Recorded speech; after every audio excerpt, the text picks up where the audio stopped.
Hi family, it's me, Francina. I promised you that I would come on at the end of the year and share with you my thoughts for 2021 and beyond. Some of the things that I'll share today are going to be somewhat a little controversial. Some of the things that I will share today you may not agree with. A lot of the things that I will talk about today, you may not see them manifest immediately in 2021 because this is a progression. A lot of this information is in parts and pieces. A lot of it is still being uncovered to me. What I'm letting you in on today is my private, intimate conversations with the Most High God. These are conversations that I have on a daily basis, and I am pulling from my notes. And so you're going to see me look down to get those notes to share with you. I have pulled these from my notes, things that I have had, heartburn about. Frustration about. In some cases, just I lack clarity in some areas. But hey, I'm going to talk out loud with you. My whole goal today is to be transparent and to be honest and to just simply share with you what I think. So let's start by talking about the topic. Well, I think that 2021 will be called the Continuum. That's right, the Continuum.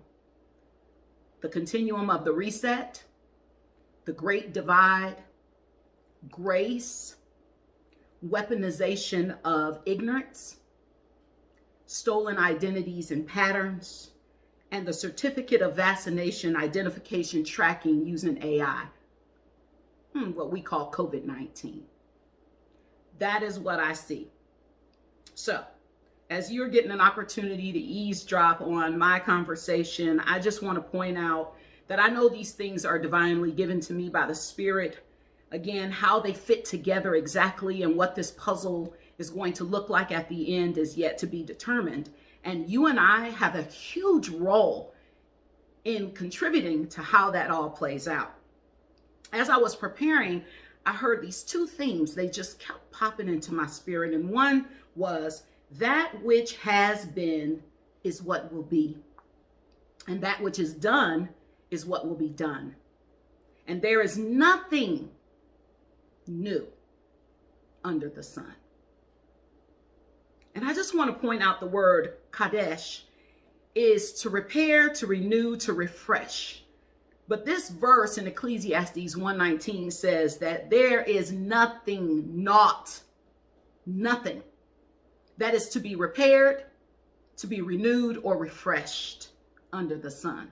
See, there's a cataclysmic sound that is being made at this time, and we are in a magnificent opportunity of change.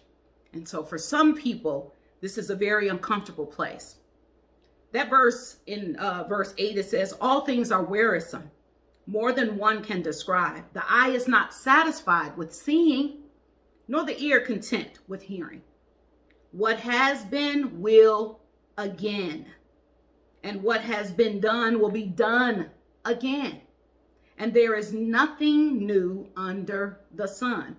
Is there a case where one can say, look, this is new? You're probably thinking, yeah, well, COVID-19 is new. Is it? Is it really new? Or are we seeing magic tricks? Are they doing things to make you believe that it is new? Am I being insensitive at this time? Are you offended by what I'm asking you? Look, this is new. No, it's not new.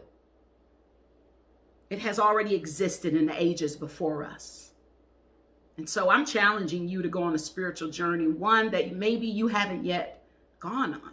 Maybe you haven't tapped into the next realm. Maybe you haven't sat in the presence of the Most High God and asked to see your future.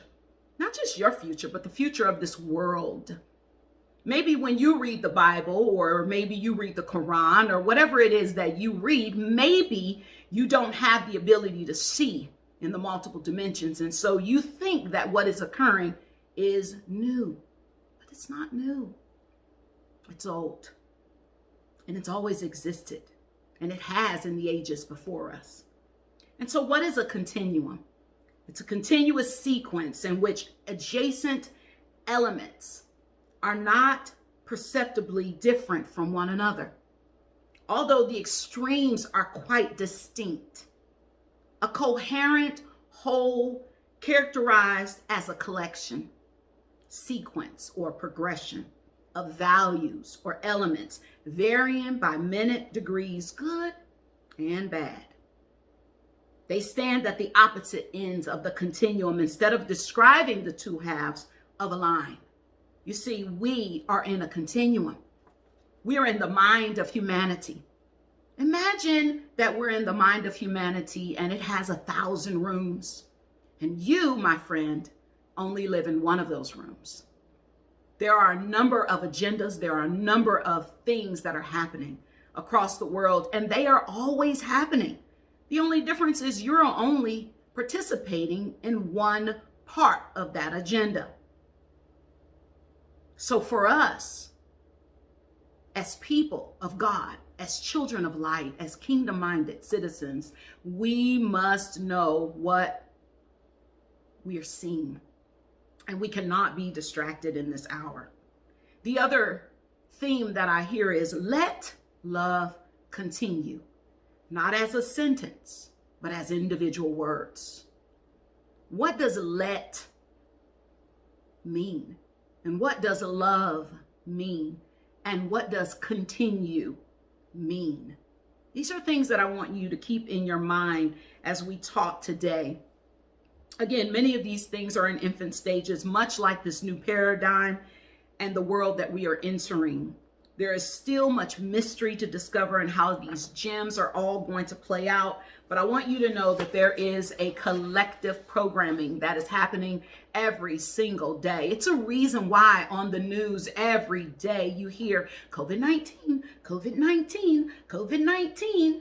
Oh, the pandemic, the plandemic, more and more and more, and over, and gloom and doom and fear mongering. And yes, people are losing their jobs on purpose.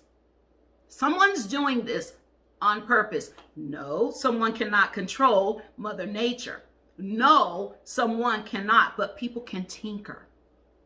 People can try to pretend that they are God. People can take on responsibilities and roles that put them in the position of controlling and influencing other people's fates. See, we live in a world where people are very greedy. They're power hungry. They want everything. And so enough is not enough. The world's population is growing.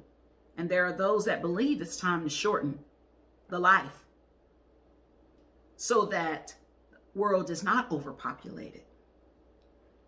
I would like for you to listen just for a minute with discernment so that you can identify your part in this play called life.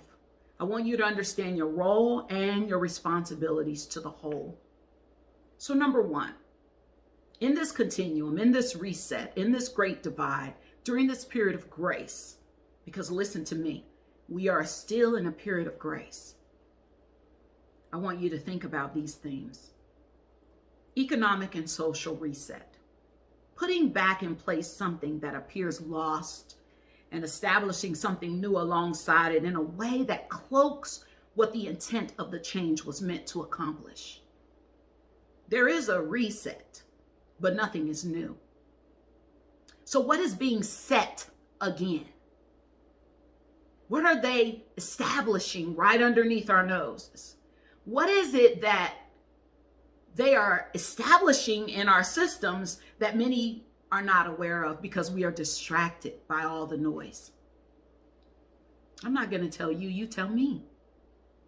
In the banking system, programmable money, being able to track, analyzing behavioral spending policies. They are developing these spending policies that will police us. Once all the digital currencies are in place and the government has its digital currencies established. Do you know about this? Are you familiar with this? Cashless society agendas. What is that all about? Travel IDs, UBI, Universal Basic Income, wealth transfer, gold, residential, real estate, industrial communities, digital era, precious metals, freedoms versus liberation, new concepts of leadership and societal tolerance, spiritual freedoms and authority, superpower, spiritual debt, spiritual awakening to Christ, DNA encoding, mental hackers. Have you heard these terms before? Do they mean anything to you? Or are you one of those people that throw out everything that seems like a, theory? That's just another one of those theories. Somebody's coming up with something. I realize that spiritual people are desensitized. I realize that those that say that they seek the face of the Most High God, they pray in the name of Jesus, they declare a thing, they perceive a thing, but they are blind. Many of them are blind. Are you one of them? Are you one of those people that you throw everything out and you don't seek to understand? You don't seek to have wisdom in areas. You don't open up your mind in a way that allows you to explore wisdom and knowledge? Here's what's going on with the land. We have soil depletion, which means layers of our topsoil that we use for agriculture, it's dying all over the world. Did you know this? While you were engrossed in television watching when the stimulus check is coming, are you aware that the soil is being depleted? And part of the reason for this harvest control, or sheep herding, as some people call it, is so that they can control the population. Farming changes are happening, cycles. There's going to be food shortages, and there already are. Have you learned how to grow your own food so that you're not dependent? In Genesis 1:11, it says, "Then God said, let the land produce vegetation, seed-bearing plants and trees on the land that bear fruit with seed in it, according to their various kinds." And it was so. Our land is being depleted. So what are we going to do about it? Who's working on this process? In tech, we have artificial intelligence.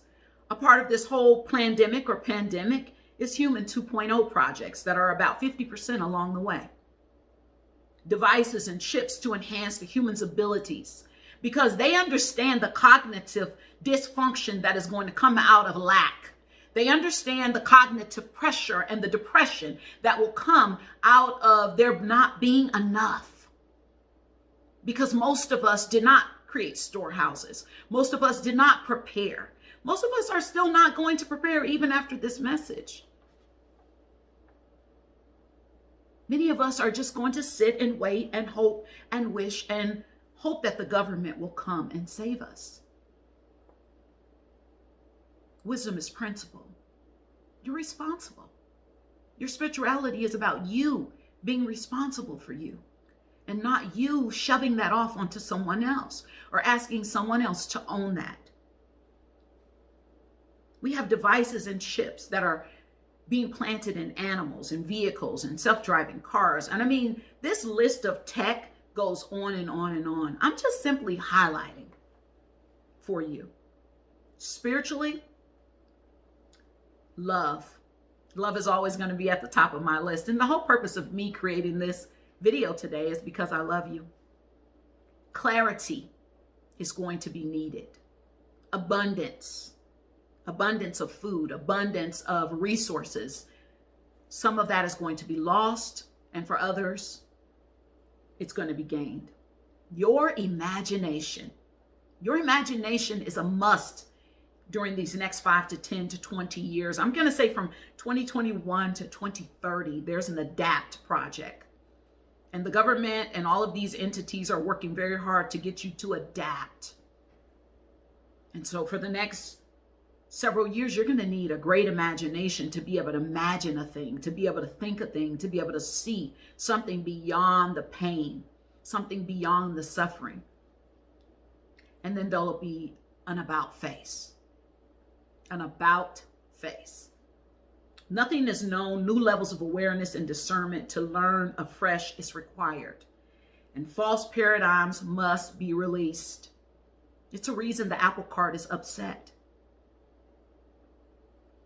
Ask yourself, how will we create true authenticity? We need a light source for our soul and work to release shadows for more insight and concrete thoughts. The world is God inside out. We must be able to see to unite ourselves. Thy word is a light unto my feet. It's a time to pick just one you to be. It's time to redream the world in its original and beautiful state. What is God's portrait for your mind? This is where you will find your light. You must build, create, allow, love. You're going to need peace. And you must come to know the Alpha and the Omega. These are the things that have to rule your hearts and your minds in this next dispensation. Without these things, my people will perish for a lack of knowledge. Our initial strength is key to our survival. It's key to our health. It's key to our growth. It's key to our mental wellness and our happiness. If we do not do what we must do in order to be whole, if we don't turn in, if we don't go inside of our temple, if we don't take the time to sit with ourselves to seek for wisdom, because wisdom is principle, we're going to be lost. How do you retain your soul? How do you retain your soul?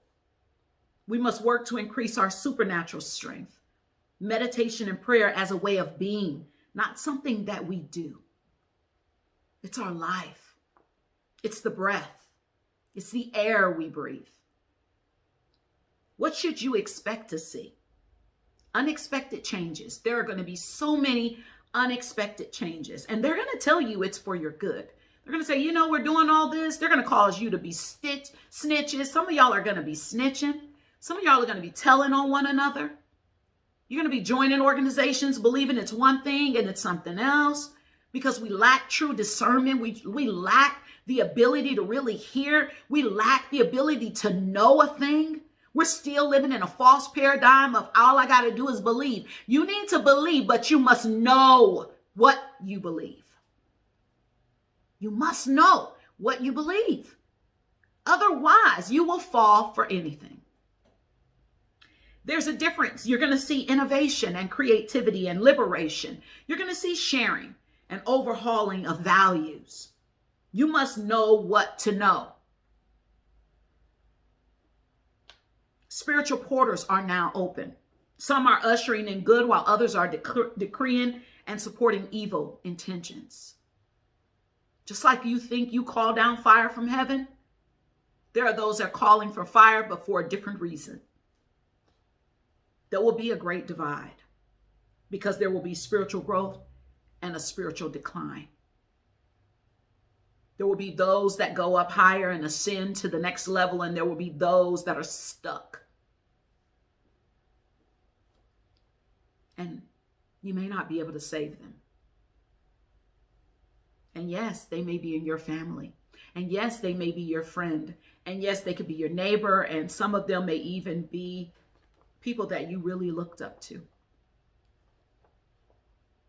I know you don't want to hear that, but it's hard enough to get people to obey one word, let alone all the many words that are being given out during this time.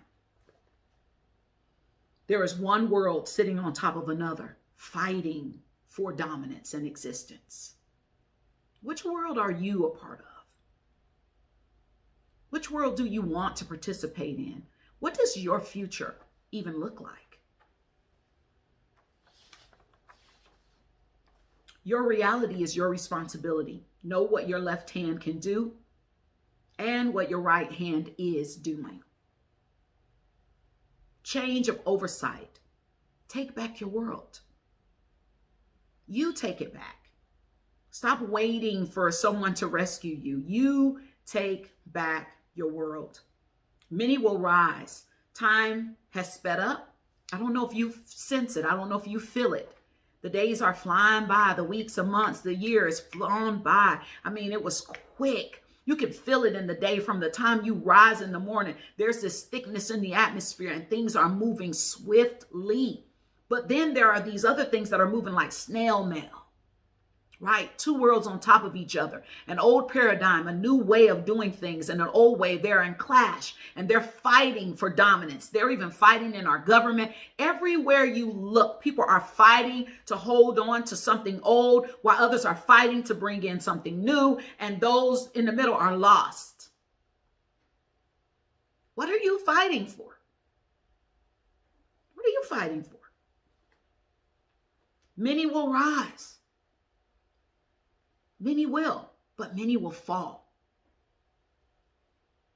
because they want what they want. And they're willing to take your life and my life and anyone else's who gets in their way. Are you prepared for a battle? I have a couple of questions I want you to think about. No, this is not a traditional New Year's Eve message. I'm not a traditional kind of person. How are you going to advance humanity? How will you raise the kingdom lifestyle? I'm not talking about in your neighborhood, in your community.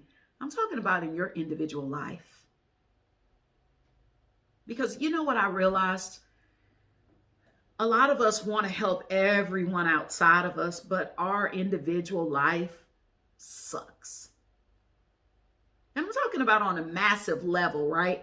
People are always looking outside of themselves to find the person that's less off than them, worse off than them, the person who's struggling, the person that doesn't know as many scriptures, the person that supposedly doesn't know Jesus, that doesn't know God. And so we want to run out and go and save them, but we haven't done the work necessary to save our own self. We are still struggling with basic things. We are still emotionally deficit. Yeah, there's a deficit. There's a spiritual debt we are paying, and we don't even know that we're paying it.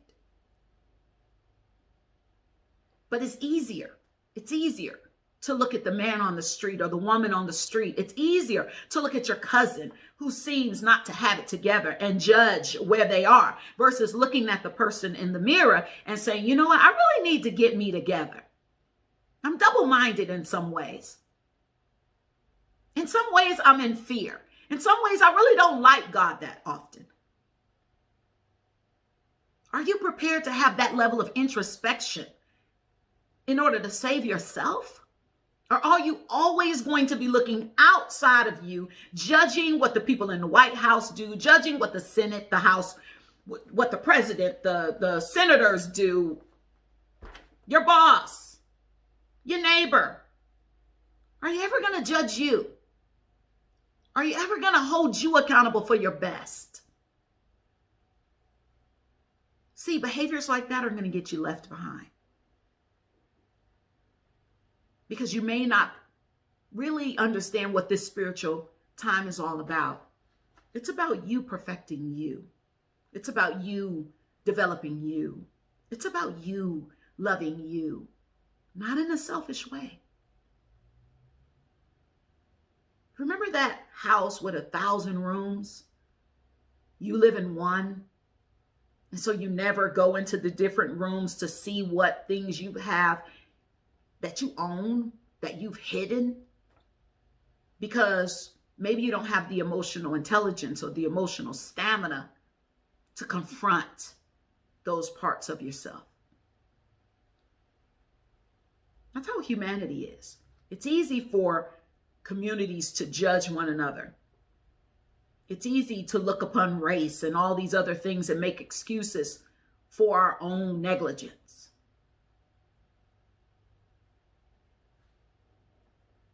How will you raise the kingdom lifestyle in you? Are your desires bringing you wings? Or will your wings be snipped?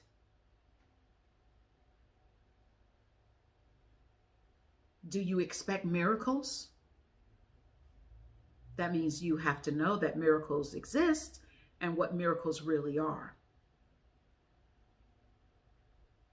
A couple of keys. Loving ourselves, causing the enemy's magic to fold and crumble. If you can love yourself to a certain level, then the magic of the enemy will fold and crumble. I want you to think about that. And I also want you to think about, how do you create safe environments? Safe environments for people to flee to, safe environments for people to come to you and talk about the things that they're struggling with, that they may be made whole. Safe environments where people can grow. Safe environments. Is your church a safe environment? Is your family or your home a safe environment? For many, it's not. 2020 has been a mental pandemic. It has been a financial pandemic. It has been an emotional pandemic. We've had more people kill themselves because of the weight that they have carried, the rejection that they have experienced, not just for their families, but from the church, from their schools, from their communities. Are you creating safe environments for people to be made whole, to be healed, to be loved? I want to caution those of us who continue to use old technology. What do I mean? Old ways of thinking, old ideologies, old paradigms, old methods, old strategies, to try to explain away, to try to negate what I'm saying. It's not going to work. Relevance is a sneaky little vehicle, and you must be intricately connected or using appropriate data or technology to accurately understand what I'm talking about. If you're not intricately connected because you're still running on the old DOS program, then this new program, this new world design that's underway, you're going to miss it. And you won't be prepared, and you won't be ready. And you will be the person that snoops, and you will be the person that snitches, and you'll become the person that tells because this person didn't go get the vaccine, and you'll be the person that rats everybody else's out and not even aware that you're doing it.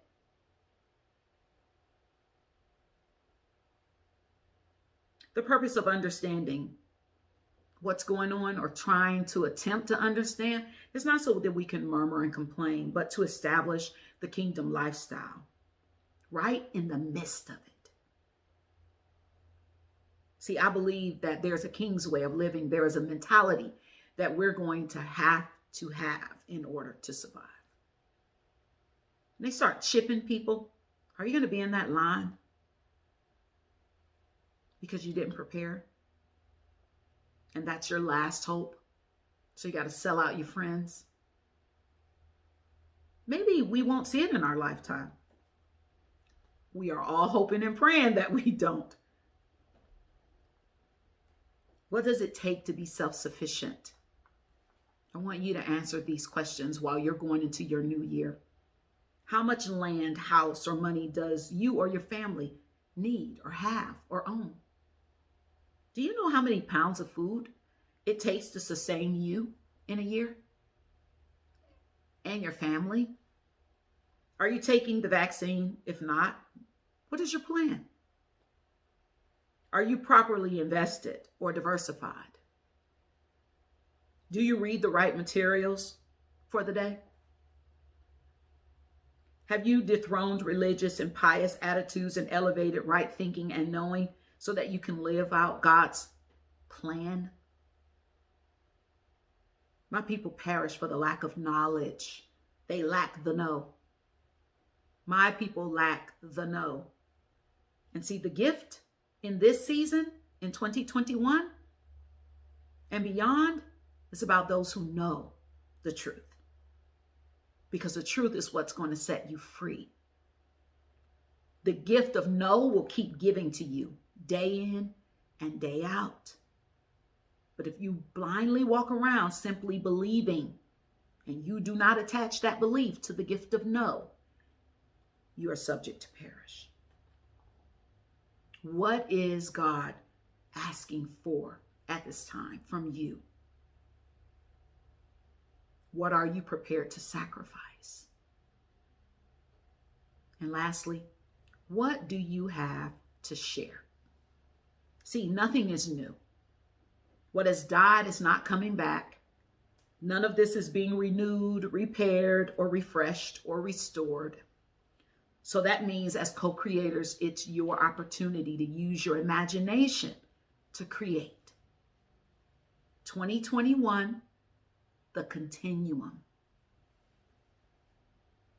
Where will you be on this spectrum in the next 10 years? I hope to see you. I just want you to know that I love you so very much. And this is a message that I want you to think about. It's not your traditional, Father, I thank you, New Year's Eve preaching message. But we're in real times, people. And we're going to have to deal with some practical things in this real season. And so I just want to be able to say to the Most High God, God, I did what you asked me. You said, put something on their minds, friend. And so that's what I'm doing. I'm leaving you in 2020 with something on your mind for you to think about. 2021, the continuum, the reset, the great divide, and the grace. God bless you, and I love you.